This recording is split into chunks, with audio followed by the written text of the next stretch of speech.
If you want to be the kind of person who can stay absolutely calm in any situation, then this video is exactly for you. When you enter a high-pressure situation, everyone expects you to panic, sweat, and look for an escape. But when you give them absolutely nothing, no anger, no stress, no nervousness, just pure stillness, you completely control the room. Your unbothered presence will literally make the people around you nervous. In this video, I will give you 5 simple steps you can apply immediately to achieve this level of mental toughness. They are built chronologically, step by step, like a ladder. So let's start right with the first one. Drop the speed. The way you move is the very first signal of your emotional state, and you send it to everyone around you, whether you want it or not.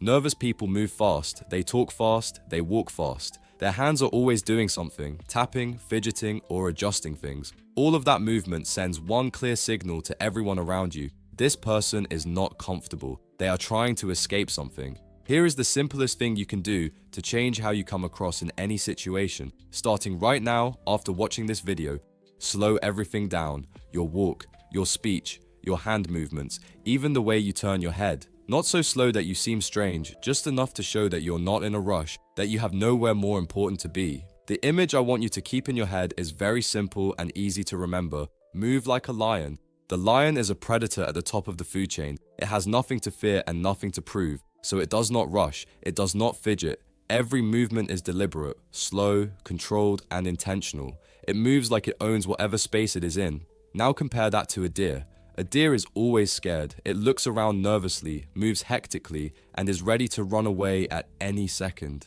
In nature, the ones who hurry and panic are always the prey, but the hunter takes his time. So drop the speed and move like a lion. That changes completely how people see you from the outside. And if you want to know how powerful your presence and calm energy already is, you can check out the free charisma score test in the description. But the next habit changes something even more important, the dynamic of the interaction itself. And most people do this one totally backwards. 2. Lower your voice. There is a specific pattern in almost every confrontation, and once you see it, you cannot unsee it. When you're having an argument, things quickly get heated, and as tension goes up, voices go up. Someone gets frustrated, their voice gets louder. Someone gets challenged, their voice gets sharper. Someone feels threatened, their voice gets faster and higher. It is completely automatic for most people. The situation escalates, the voice escalates with it. When you match that escalation, you become part of it. You are just another person losing their composure. The situation controls you, not the other way around. The most powerful thing you can do when a situation starts to heat up is to break that script entirely. Do not raise your voice, lower it, slow down, don't get louder, let there be more space between your words. This move is so unexpected that it irritates the other person mid-escalation. They were prepared for you to match them, to fight back at the same volume, to get pulled into the spiral. But when you do the opposite, it creates a feeling that is very hard to ignore. Suddenly, they are the only one escalating. And that looks almost ridiculous when there's someone standing completely calm right next to it. A low, slow voice in a tense moment communicates one thing above everything else. I am not threatened by this. I am in total control of myself. That kind of composure does not just keep you calm and relaxed, it actually pulls the other person back down as well, because it is very hard to keep escalating against someone who simply refuses to rise, so lower your voice and break the script.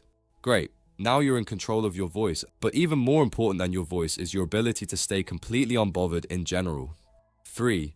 Do not react. Imagine you're in a heated argument and someone says something designed to get a reaction out of you, a provocative comment, a challenge, or something to test where your limits are. For example, you're in a meeting and a colleague suddenly says, "Are you sure you know what you're doing? Because this looks like a mess." What would you do in this situation? Immediately defend yourself, laugh it off, or fire back with something mean as well? Let me show you a better way. You just look at them, calm, not passive-aggressive, simply unbothered. You do not jump to defend yourself. You do not fire back. You do not fill the silence with words just to cover your discomfort. You simply let the moment sit there. That stillness does something very specific. It makes the other person nervous because a reaction is exactly what they were counting on. A reaction tells them that they successfully hurt you or made you angry. But when there is no reaction, they start to panic. They have to question whether they went too far and whether they are the ones looking completely ridiculous right now. And very often, they do. This is the moment where you just lean back and watch them fall apart. When you stay silent, the pressure stays on them. Humans hate awkward silence, so their own brain will start to betray them. To fix the uncomfortable quiet, they will keep talking. They will try to explain themselves, stumble over their words, or make even angrier comments. By doing absolutely nothing, you are forcing them to destroy their own argument. You might feel the urge to say something, but it is very important that you do not interrupt their panic. Simply let them sit with the discomfort they just created for themselves. Alright, so not reacting keeps you safe from their disrespect, but in some situations, you are forced to say something. For example, when your boss blames you for a mistake you didn't even make and asks angrily, "Why did you ruin this project and how are you going to fix it?" You can't just stare at them, you have to answer the question. And that brings us to the next point. 4. Never match their energy. This is the easiest way to lose control of a situation even when your facts are 100% correct. When someone brings aggressive energy into a conversation, your natural instinct is to match it. They raise their energy, yours goes up too. They get emotional, you get emotional. It feels automatic, almost impossible to resist. But here is what actually happens when you match their energy. You hand them all the power, because now they are the ones controlling the conversation, not you. So what do you do instead? You simply change your role. Think of it like this. The calm person operates like a thermostat, not a thermometer. A thermometer just reads whatever temperature is already in the room and adjusts to it. A thermostat, on the other hand, decides what the temperature of the room will be and holds it regardless of what happens around it. The temperature of the room has to adjust to the thermostat, not the other way around. So don't be like a thermometer, be like a thermostat. Walk into every situation having already decided what energy you're bringing. Warm, grounded, unhurried. And hold that energy regardless of what comes at you. Someone is frustrated, you stay easy. Someone is panicking, you stay steady. Someone is trying to provoke you, you stay unbothered.